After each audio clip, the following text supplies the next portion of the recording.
अलीगढ़ मुस्लिम विश्वविद्यालय के छात्रों ने हरियाणा की नूंह में हुए बवाल के दौरान मुस्लिमों को निशाना बनाने के आरोप और विरोध में डक पॉइंट से बाबे सैयद गेट तक पीस मार्च निकालकर राष्ट्रपति के नाम सौंपा ज्ञापन।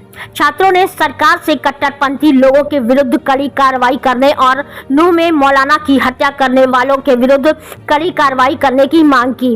अलीगढ़ मुस्लिम विश्वविद्यालय के छात्रों ने बुधवार शाम डक पॉइंट से बाबे सैयद तक हरियाणा के मेवात के नूंह सहित पूरे देश में मुस्लिमों को निशाना बनाने का आरोप लगाते हुए पीस मार्च निकालकर राष्ट्रपति के नाम एसीएम द्वितीय सुधीर कुमार को ज्ञापन सौंपा। छात्र नेताओं ने कहा कि देश में मुस्लिमों के विरुद्ध षड्यंत्र रचा जा रहा है और संघ के इशारे पर मुस्लिमों को निशाना बनाया जा रहा है। पिछले दिनों महाराष्ट्र में हुई घटना में ट्रेन के अंदर 3 मुस्लिमों को मार दिया गया। वहीं हरियाणा के नूंह में हुए बवाल के दौरान एक मुस्लिम मौलाना की हत्या कर दी गई। भाजपा आगामी 2024 के लोकसभा चुनाव को लेकर इस प्रकार की हरकत कर आ रहे हैं। हरियाणा में सोनू मानेसर जैसा कट्टरपंथी खुला आम घूम रहा है। वह जुनैद और नासिर की हत्या का आरोपी है। हमारी मांग है कि सरकार, चाहे वह बजरंग दल हो या कोई संगठन हो, ऐसे कट्टरपंथी लोगों के विरुद्ध बिना भेदभाव कड़ी से कड़ी कार्रवाई करे। हमारी मांग है कि ऐसे आरोपियों को फांसी की सजा दी जाए, जिससे कोई भी देश में भाईचारा खत्म करने की बात न कर सके। सरकार ऐसे सख्त कदम उठाएगी तभी देश मजबूत होगा। जिस तरीके से देश में नफरत का जहर घोला जा रहा है, हमें उसके खिलाफ आवाज उठानी होगी। हमें सरकार पर अब भरोसा नहीं, इसलिए हमने देश के राष्ट्रपति से मांग की है कि ऐसे आरोपियों के खिलाफ सख्त से सख्त कार्रवाई की जाए, चाहे वह किसी भी मजहब का हो या देश हम सबका है। हम सब जब मिलकर रहेंगे तब यह देश मजबूत होगा। जिस तरीके से पूरा देश नफरत की आग में जल रहा है, ऐसा नहीं होने दिया जाएगा। हमें गोंड से का नफरत भरा ढेर देश नहीं चाहिए, हमें गांधी जी का मोहब्बत वाला देश चाहिए। जो इस घटना में सही देखिए, इतिहास गवाह है कि अलीगढ़ मुस्लिम यूनिवर्सिटी ने हमेशा जो है पहल करी है, हमेशा एहतजाज किया है।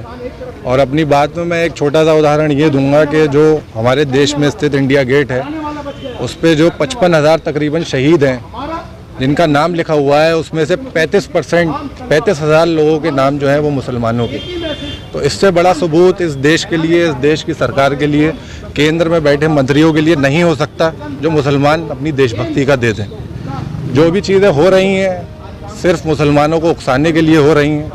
मेरा नज़रिया ये है, सब लोग भी ये कह रहे हैं, 2024 का जो इलेक्शन नज़दीक आ रहा है उसको लेके हैरत की बात ये है कि ये इस हद तक गिर गए हैं कि इन्होंने 3 दाढ़ी वाले लोगों को ट्रेन में पुलिस वालों के हाथों ही मौत के घाट उतरवा दिया, और साथ में उसको बचवाने के लिए उसके साथी को मरवा दिया। मस्जिदें शहीद हो रही हैं, दुकानें लुट रही हैं, दंगों के आड़ में लूटें हो रही हैं, उनके खुद के लोग वहाँ पे बयान दे रहे हैं, मीडिया बिक चुकी है। ये देश का अंत नहीं है इस सरकार के दौर में तो और क्या है। इससे ज़्यादा एक साधारण इंसान और क्या देखेगा और क्या बर्दाश्त करेगा।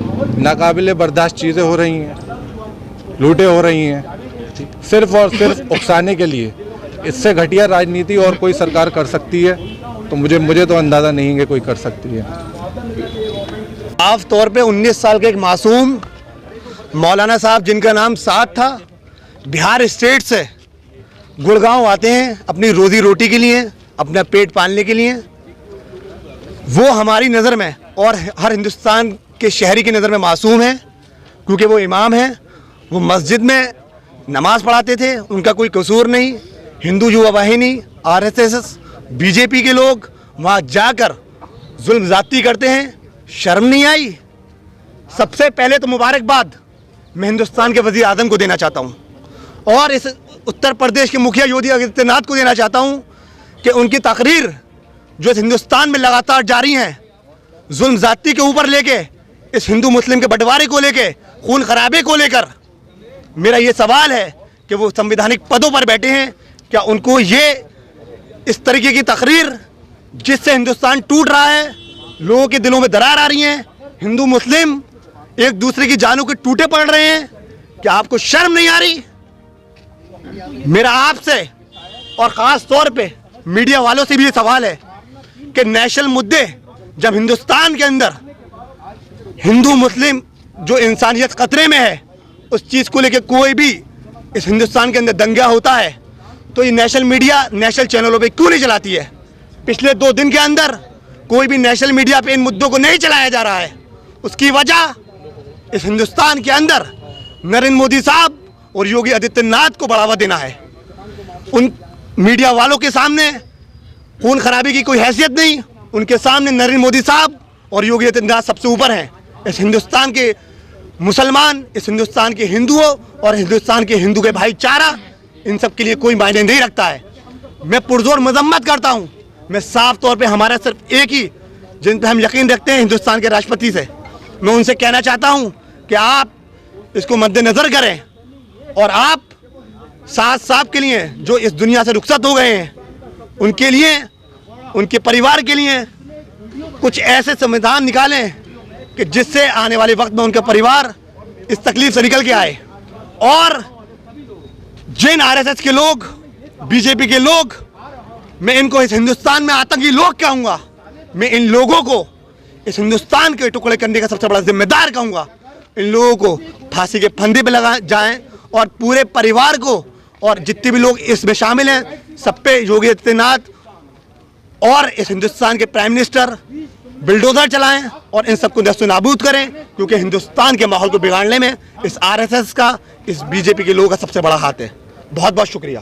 क्या है आपके द्वारा क्या डिमांड रखी है? जैसा कि आप जानते हैं, इस देश के अंदर जो हालात पैदा किए जा रहे हैं, पूरा देश जानता है इस चीज़ को। आज जो हमारे अंदर कट्टरपंथी चीज़ें तरीके से मतलब भरी जा रही हैं और दिमाग जो है पूरी तरीके से इस तरीके का कर दिया है कि आप जो है सिर्फ एक कम्युनिटी की बात करेंगे। इस तरीके से इस देश में इस तरीके का संघ के और आरएसएस द्वारा पूरी तरीके से लोगों को आग में झोंकने का काम किया गया सिर्फ 2024 के चक्कर में। आप देखिए ट्रेंड के अंदर मतलब इतना बड़ा हादसा हो जाता है जहां पर लोग आज बोलने को तैयार नहीं हैं, सिर्फ इसलिए कि वो लोग मुसलमान थे, उनको ऑन द स्पॉट मार दिया गया। उसके बाद दूसरा जो मसला हुआ मेवात के अंदर, जहां पर मोनू मानेसर जैसे लोग एक चुनौती पूर्वक जैसा एक बयान देते हैं और कहते हैं हम लोग आ रहे हैं, तो मैं समझता हूँ ये कहीं ना कहीं सांप्रदायिकता को फैलाने का काम किया गया। 2024 को लेकर जिस तरीके की घटना की गई है, फिर ये पूरी घटना 2024 को लेकर की गई है। ये चाहते हैं कि हम दंगे भड़काएं और फिर हम हुकूमत में आएं। जो लोग अनजान हैं इस चीज़ से, जो आरएसएस के से जो लगे हुए हैं, जो बजरंग दल से लगे हुए हैं, जो हिंदू युवा वाहिनी या विश्व हिंदू परिषद से जो लोग उसके सदस्य हैं, उन लोगों को माइंड इस तरीके से डाइवर्ट कर दिया है, वो सोचने समझने से परे हैं। उनके समझ में ये नहीं आ रहा है देश हमारा टूटा जा रहा है। हमारे यहाँ की खूबसूरती, हिंदू मुस्लिम एकता की जो मिसाल दी जाती, वो कहीं ना कहीं ख़त्म की जा रही है। लेकिन कहीं ना कहीं मुसलमानों को टॉर्चर किया जा रहा है। देश में मॉब लिंचिंग का कितना बड़ा माहौल पैदा किया गया। मुसलमानों को कहीं ना कहीं इस तरीके का सामना करना पड़ता है। आप जय श्री राम बोलिए, आप जय श्री राम बोलिए। भाई ये देश हमारा भी है, इस देश में लोकतंत्र है और लोकतंत्र की प्रक्रिया ये है, सभी को अधिकार है अपने धर्म को चुनने का, अपने धर्म को फॉलो करने का। तो ये किसी का मतलब ज़बरदस्ती जो जिस तरीके से एक मुहिम चलाई जा रही है, मुसलमान उसमें डरने वाला नहीं है। मुसलमान शहीद हो जाएगा, अपने इस्लाम से मुंह नहीं फेर सकता है। ये गलतफहमी है लोगों की। हमने हमेशा इंसानियत सीखी है और सिखाई है लोगों को।